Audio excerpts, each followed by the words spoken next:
بسم اللہ الرحمن الرحیم۔ اب دوسری طرف کی سنیے۔ یونس علیہ السلام کو کچھ معلوم نہیں تھا کہ ان کی قوم کے ساتھ کیا ہوا۔ آپ تو غصے کی حالت میں بستی سے نکل کر سمندر کی طرف چلے آئے تھے۔ آپ ایک کشتی کی طرف آئے، اس میں سواریاں اور ساز و سامان لدا ہوا تھا۔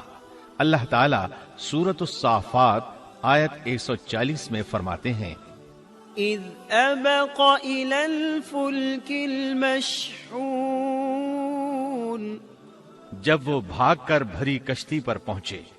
کشتی روانہ ہوئی، موجیں اٹھیں، سمندر میں طغیانی آئی، یوں لگتا تھا کہ بس ابھی غرق ہوئے۔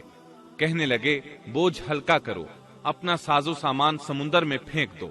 چنانچہ انہوں نے اپنا ساز و سامان سمندر میں پھینک دیا۔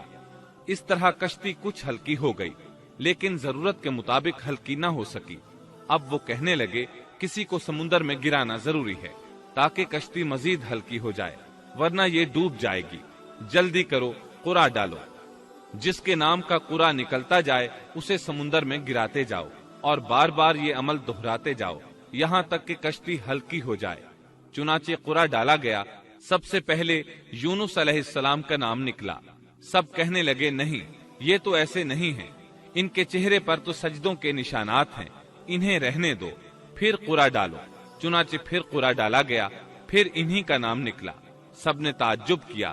تیسری مرتبہ پھر قرع ڈالا گیا، اس بار پھر یونس علیہ السلام ہی کا نام نکلا۔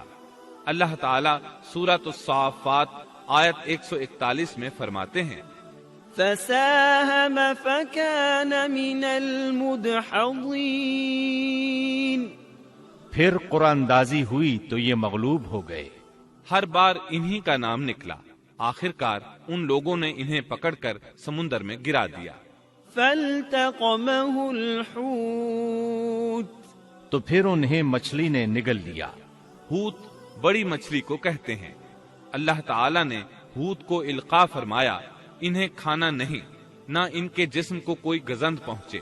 یہ اس مچھلی کو اللہ تعالیٰ کے احکامات تھے۔ اللہ تعالیٰ سورۃ الصافات آیت 142 میں فرماتے ہیں، فالتقمه الحوت وهو مليم۔